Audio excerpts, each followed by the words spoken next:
de notre peuple et ses valeurs de culture et de civilisation. Je voudrais également saluer avec respect et affection nos anciens combattants qui ont sacrifié leur jeunesse loin de leur famille au prix de leur liberté et de leur vie. Je rends un vibrant hommage à mes prédécesseurs, les présidents Léopold Sédar Senghor, Abdou Diouf, Abdoulaye Wade et Macky Sall, qui, chacun, a apporté sa pierre à l'œuvre de construction nationale. C'est sur la base de ce legs que je veux poursuivre avec vous notre quête collective du Sénégal de nos rêves. Mes chers compatriotes, la fête nationale met à l'honneur nos forces de défense et de sécurité. À vous, officiers, sous-officiers et militaires du rang, qui avez choisi le métier risqué des armes, je réaffirme la reconnaissance de la nation. Je vous exprime ma fierté, mon soutien et mon entière confiance dans vos missions au service de la patrie, de la paix en Afrique et dans le monde. Je salue la mémoire de nos djambars tombés au champ d'honneur et souhaite prompt rétablissement aux blessés. L'État restera toujours solidaire de leurs familles avec soin et compassion. Le thème de cette édition, les forces armées au cœur de la cohésion nationale, nous interpelle par son actualité et sa pertinence. Il nous rappelle qu'au-delà du cérémonial, la fête nationale est surtout l'occasion d'une introspection individuelle et collective sur notre commun vouloir de vie commune. Nos forces de défense et de sécurité, sous le concept armée-nation, symbolisant la diversité et la cohésion de leurs composantes socioculturelles, nous offrent un bel exemple de ce que doit être le vivre ensemble sénégalais. En tant que chef suprême des armées et garant de l'unité nationale, je suis déterminé à préserver notre vivre ensemble, hérité de nos ancêtres, parce que nous n'avons qu'une seule patrie, le Sénégal, notre abri commun, que nous aimons tous, qui ne commence pas par nous et ne finit pas avec nous. Dans cet esprit, mon rôle, et je l'assume pleinement, est de tendre la main à toutes et à tous pour rassembler, rassurer, apaiser et réconcilier afin de conforter la paix, la sécurité et la stabilité indispensables au développement économique et social de notre pays. De l'Est à l'Ouest, du Nord au Sud, je souhaite que notre cher Sénégal reste uni et indivisible, en paix, en harmonie avec notre devise nationale, un peuple, un but, une foi. Nous le devons à nous-mêmes, nous le devons à nos enfants, nous le devons aux générations futures. C'est pourquoi notre vibrante jeunesse, cœur battant de la nation, restera au centre de mes préoccupations. Chers jeunes du Sénégal, je fais mien vos rêves, vos aspirations et vos ambitions légitimes de réussir pour être utile à vous-même, à vos familles, à vos communautés et à votre pays. L'éducation, la formation au métier, l'emploi, l'entrepreneuriat des jeunes et des femmes restent des défis majeurs à relever. J'en ferai une priorité élevée des politiques publiques en concertation avec le secteur privé. Nous devons à cet effet revisiter les mécanismes existants, les améliorer et les rationaliser afin qu'ils répondent mieux aux besoins d'emploi et autres activités génératrices de revenus pour les jeunes. Pour encourager la création d'emplois, je compte m'appuyer sur un secteur privé fort parce que soutenu par l'État. Sur la base de nos besoins prioritaires, nous travaillerons ensemble pour endogénéiser notre économie. Bien entendu, le secteur privé international aura son plein rôle à tenir. Les Sénégalais sont braves, mais ils sont fatigués et attendent de nous des solutions contre la vie chère. La question du coût de la vie me préoccupe particulièrement et retient toute mon attention. Dans les jours à venir, des mesures fortes seront prises dans ce sens, après les concertations que j'entreprendrai avec les acteurs concernés. Mes chers compatriotes, de l'indépendance à nos jours, notre système politico-institutionnel et judiciaire a vécu bien des péripéties, les unes plus heureuses que les autres. 64 ans après, le moment me semble venu de tirer les leçons de nos réussites et de nos échecs pour une gouvernance publique plus moderne, plus républicaine et plus respectueuse des droits humains. C'est pourquoi, après avoir démissionné dans mon poste de secrétaire général de PASTEF Les Patriotes, pour ainsi me mettre au-dessus de la mêlée, je convoquerai de larges concertations avec la classe politique et la société civile sur la réforme du système électoral, notamment le remplacement de la Sénat par une commission électorale nationale indépendante avec un renforcement de ses moyens de fonctionnement et de ses prérogatives, la rationalisation du nombre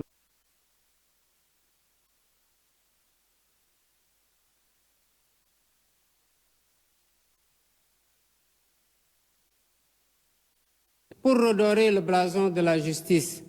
lui redonner le prix qu'elle mérite et la réconcilier avec le peuple au nom duquel elle est rendue, j'entends organiser des assises regroupant les professions du métier, magistrats, avocats, huissiers, greffiers et autres auxiliaires de justice, les professeurs d'université et les citoyens pour identifier des pistes de solutions aux problèmes de la justice. Dans la quête d'un Sénégal meilleur au bénéfice de tous, j'entends instaurer une gouvernance vertueuse fondée sur l'éthique de responsabilité et l'obligation de rendre compte. En outre, j'engagerai sans tarder une politique hardie de bonne gouvernance économique et financière par la lutte sans répit contre la corruption, la répression pénale de la fraude fiscale et des flux financiers illicites, la protection des lanceurs d'alerte, la lutte contre le détournement des deniers publics et le blanchiment d'argent, l'amnistie des prête-noms et leur intéressement sous conditions d'autodénonciation, la publication des rapports de l'IGE, de la Cour des comptes et de l'OFNAC. De même, l'exploitation de nos ressources naturelles qui, selon la Constitution, appartiennent au peuple, retiendra particulièrement l'attention de mon gouvernement. Ainsi, en plus de la mise en ligne déjà effective des contrats miniers, pétroliers et gaziers sur le site de l'ITIE Sénégal, je ferai procéder à la divulgation de la propriété effective des entreprises extractives conformément à la norme ITIE, à l'audit du secteur minier, gazier et pétrolier et à une protection plus soutenue du contenu local au bénéfice du secteur privé national. Au demeurant, je voudrais dire à tous nos partenaires privés qu'ils sont les bienvenus au Sénégal. Conformément aux lois et règlements en vigueur, les droits de l'investisseur seront toujours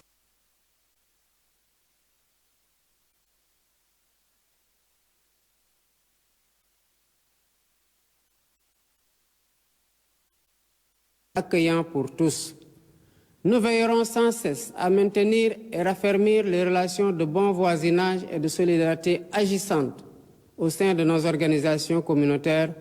notamment la CEDEAO et l'UEMOA. Héritier de l'idéal panafricaniste de Cheikh Anta Diop et de Léopold Sédar Senghor,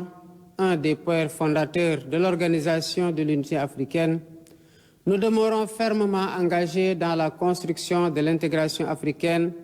et la réalisation des objectifs de la zone de libre-échange continentale africaine. Nos partenaires étrangers de tous horizons sont d'égale dignité pour nous. À tous, nous devons respect et considération.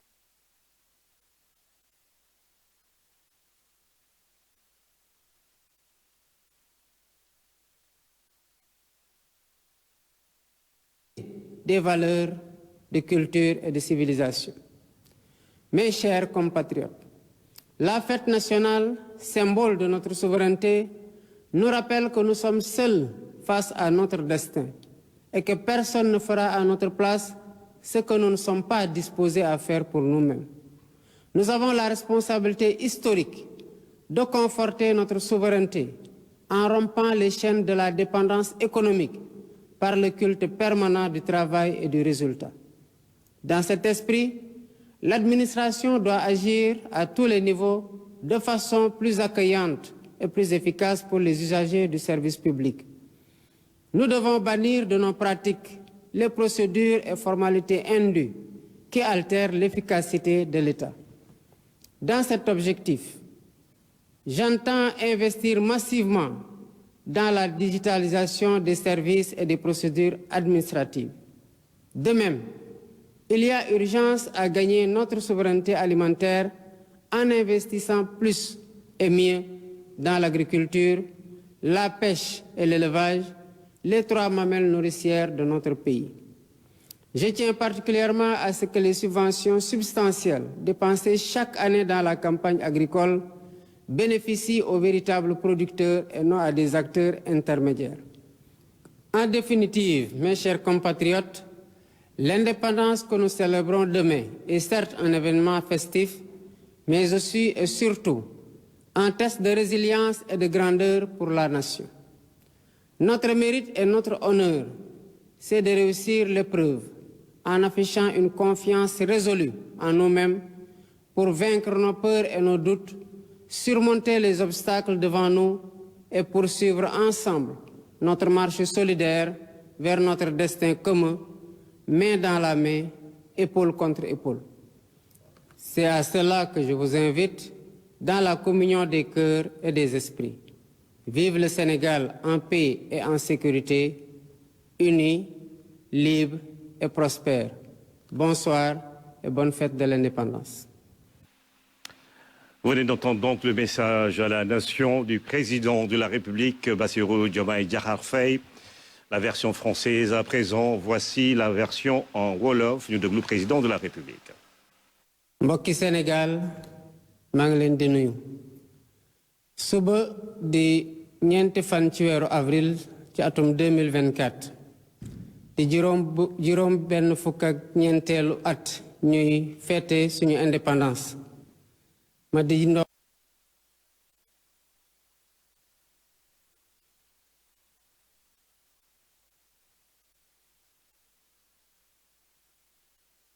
fonke lii di jàmm ak démocratie ñu xam ne ñun ñépp coppite gi am ci kaw bopp réew mi di élection présidentielle yi ñu weesu doonte commencé na sax ci ay xat-xat niñ ko jeexalee rafet na taaru na ba seen àdduna yépp ñu ciy bàkk naw ñu ci te duñ ci jaajëfal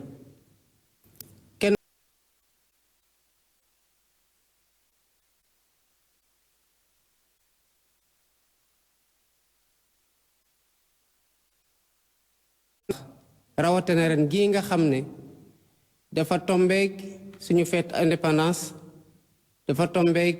kooru chrétien yi jeex ba ñu fête Pâques kooru jullit yi di waaj a jeex ñu jubli ci korité ren gii xat-xat yi ñoo waral nu ñu daan defee organiser défilé bi dañ ko doxalee noonu waaye dañuy yem rekk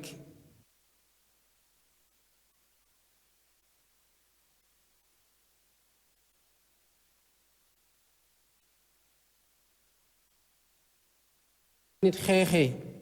ba ñu moom suñu bopp ba am suñu indépendance di ko fêté at gu ne muy ñu xam ak ñu xamul ñu leen di ndokkeel di leen jaajëfal ñuy jaajëfale tamit anciens combattants yi ak ñépp ñi nga xamante ne xeex nañu ngir Sénégal moom boppam Sénégal doon lu mu doon tey ma ciy ndokkeel ñi nga xamante ne yàlla teggoon na la fii ci bopp réew mi muy président Léopold Senghor di président Abdou Diouf di président Abdoulaye Wade ak di président Macky Sall mi fi mujje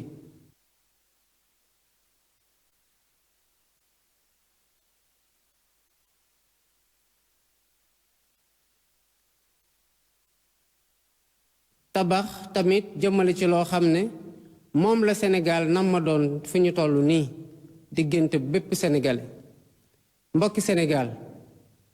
fête nationale nag saa yu ñu ko waxee ci indépendance dañuy xalaat suñu force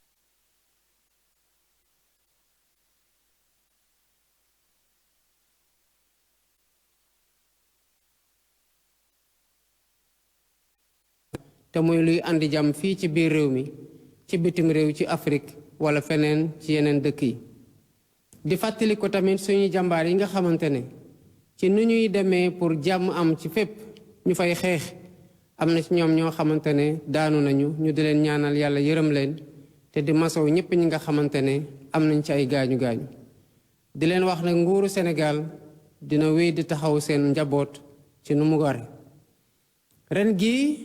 teemu fête bi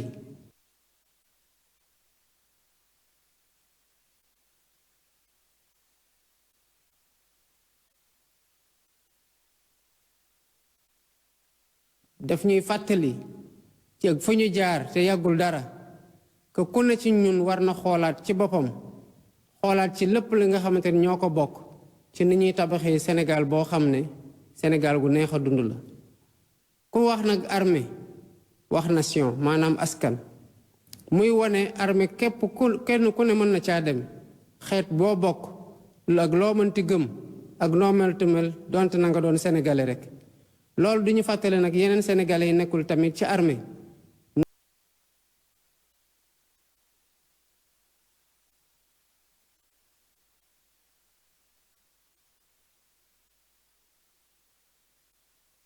des armées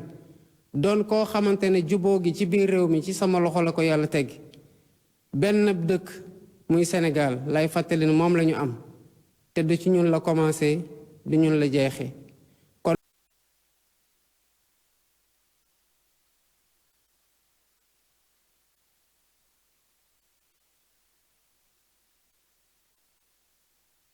mooy tàllal la sama loxo ñëpp dajale ñëpp boole ñëpp tàppe xol yi te fexe tamit ba li nga xamante ne mooy jàmm ak dal gi war ci réew mi pour ñu dem liggéey ko réew mi mën a génn ci góote gu mu nekk wala boog ñu gën ko avancer dinaa ci am taxawaay gu war a war ndax Sénégal dafa war a doon benn bopp bu kenn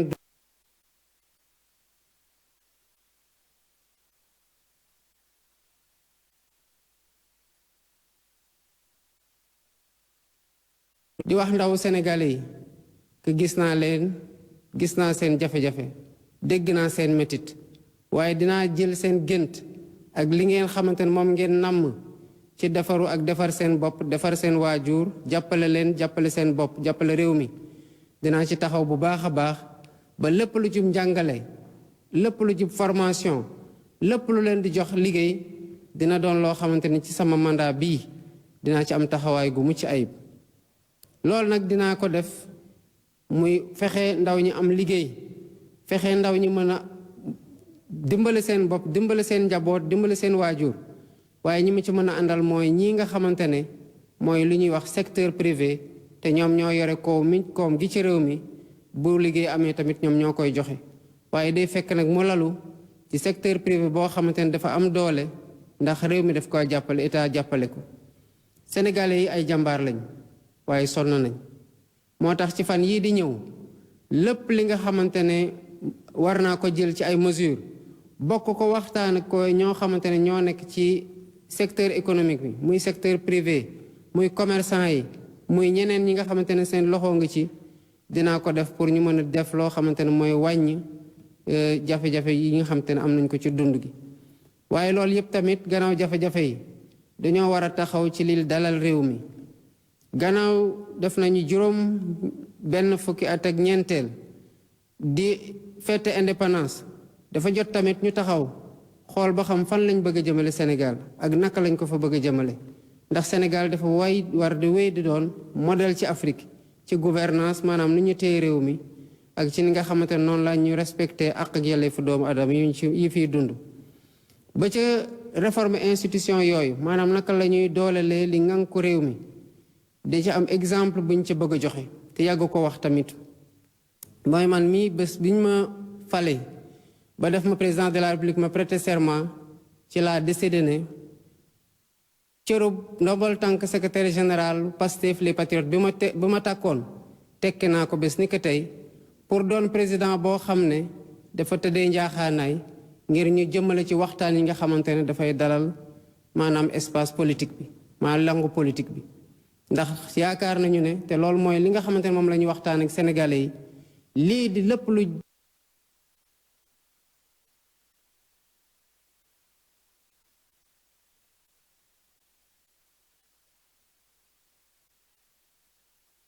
des élections ndax jafe-jafe yi ñu ci am ren gis nañu ko. ñu bëgg samp nag lii di commission électorale nationale indépendante boo xamante ne day moom boppam war a waxtaane tamit li nga xamante ne mooy ni ñuy xoolee ba parti politique yi nga xamante ne bari nañ lool ñu gën leen a boole pour gën leen a mën a wàññi te jàppale tamit parti politique yi nga xamante ne ñu ngi ci langue politique bi am taxawaay gi war di former di animer vie politique bi ñu mën leen a jàppale ci financement te mu doon financement boo xam ne tamit dañ koy saytu. bëgg nañu ne tamit lii nga xamante ne mooy coowal fichier électoral fii ci Sénégal jeex ndax mënuñ ci élection yi ñuy dem rek ñu andi coowal fichier électoral ba tax na bokk na ci li ñu bëgg a jëm mooy képp ko am pièce nationale d'identité dootoo gisati ci gannaaw ne mënuloo wote ndax boo amee pièce d'identité doon Sénégal di nga war a wote. fas yéene nañ tamit waxtaanee yoon ngir yoonal loolu li ñu koy may mooy toog ak ñëpp ñi nga xamante ne ñu ngi liggéey ci yoon muy avocat yi muy magistrat yi muy greffier yi muy ñeneen ñi nga xamante ne dañu leen wax ay auxiliaire de justice te seen liggéey jeexee ci yoon wala muy tàmbalee ci yoon. ñooñu jàpp nañu bu ñu waxtaanee ak ñoom waxtaan tamit ak citoyen sénégalais yi nga xamante ne bu yoon dalee seen kaw lay dal te ñoom ñooy soxla tamit dem ci yoon pour ñu sàmm seen àq ak seen yelleef dinañ am yoon gu gën gi nga xamante ne am nañ ko ci fan yi kon yoon dina gën a jubbawaat ak askan mi nga xamante ne ci turam lañ koy joxe. waaye lii dafa nekk pàcc rek ci li nga xamante ne rupture la bu ñu bëgg ko andi te bi ci gën a mag yaakaar naa ci Sénégalais di ko xaar ci ñun mooy naka la ñuy sellalee li nga xamante ne ñun ñoo ko moom te mu am ñu koy denc muy gouvernance vertueuse te ànd ak tamit loo yore nga am ci éthique de responsabilité maanaam nga doxal ko ci maandute te tamit xam ne bés dina ñëw nga war a taxaw ci biir kanamu askan wax leen ne li ngeen ma dénkoon nii laa ko doxalee fii laa ci yem nii la mu doon lu ñëpp xam ndax lu ñëpp bokk ñëpp ko war a saytu ngir ñëpp jot ci. moo tax lii di guerre dinañ ko xeex gu tar ci réew mi boole ci nag ñi nga xamante ne tamit dañoo nekk ci réew mi di liggéey réew mi jàppale leen jox leen sécurité jox leen infrastructure jox leen sax ay avantages yenn saay waaye ñuy wëlbati ko nag lempo gu ñu war a fay pour réew mi continuer di màgg di defar ay infrastructure tabax lu ne bu ñu bañ ko fay ñooñ tamit dinañ ci taxaw taxawaay gu wër ak ñi nga xamante ne dañ koy jël di ko yóbbu bitim réew ci anam yoo xamante ne warut. bëgg nañu tamit dooleel ñi nga xamante ne fépp fu ñu fekk luy yàqu te muy yàqal Sénégal dañ koy wax waaye ñu yàggalee na noot yàggalee na fitnaal te ba mënuñoo wax di xool li nga xamante ne ay nit rek lay jëriñ waaye luy lor Sénégal la muy ay lanceur d'alerte.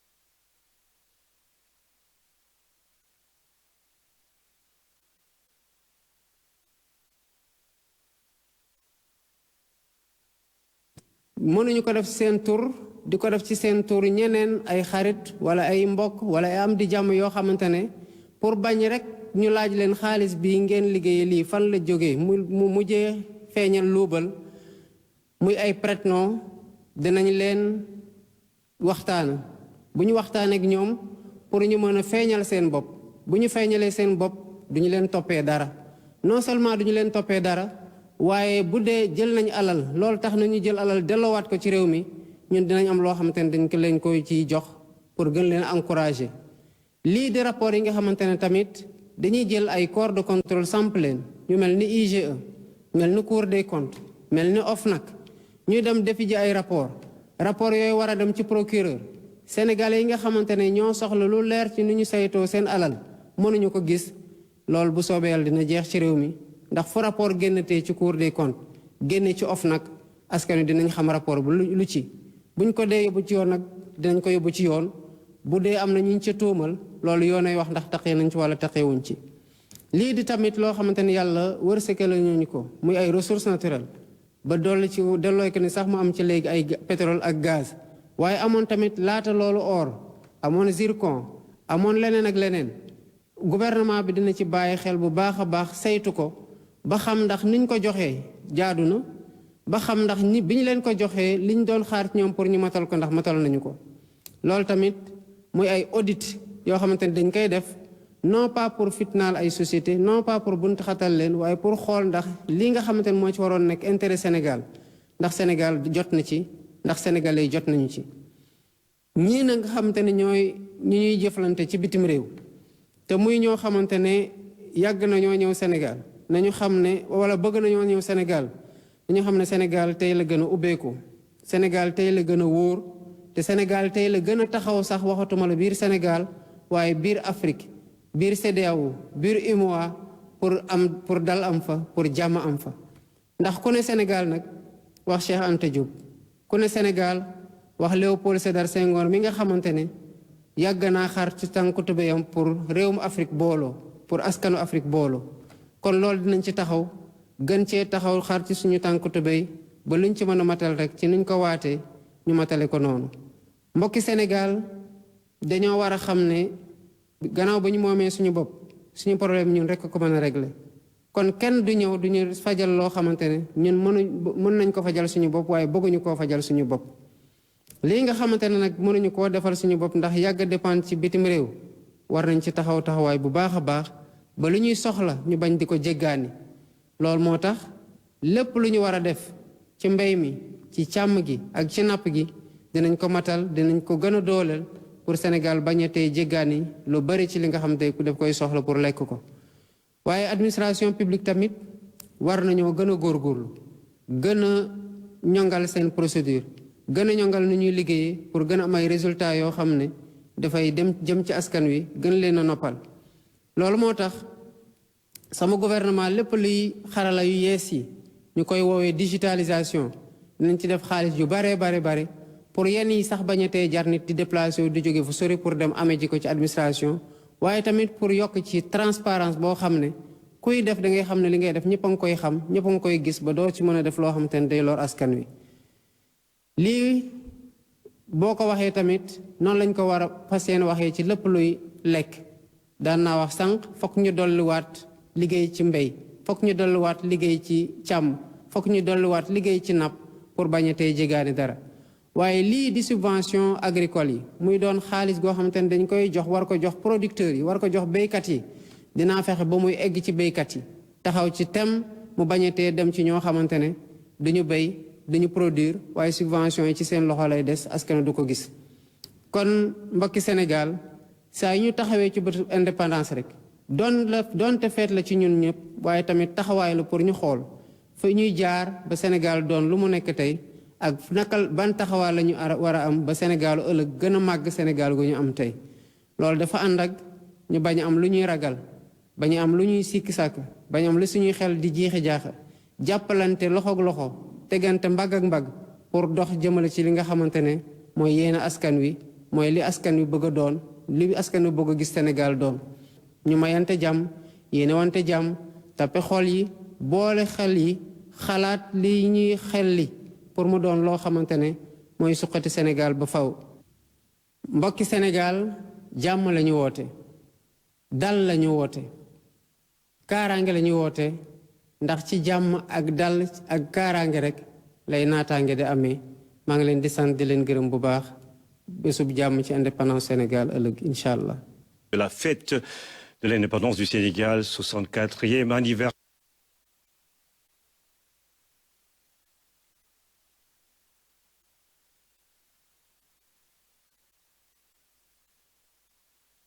Il a aussi magnifié le travail effectué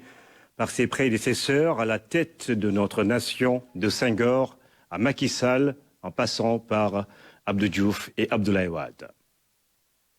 Mes chers compatriotes, demain, 4 avril 2024,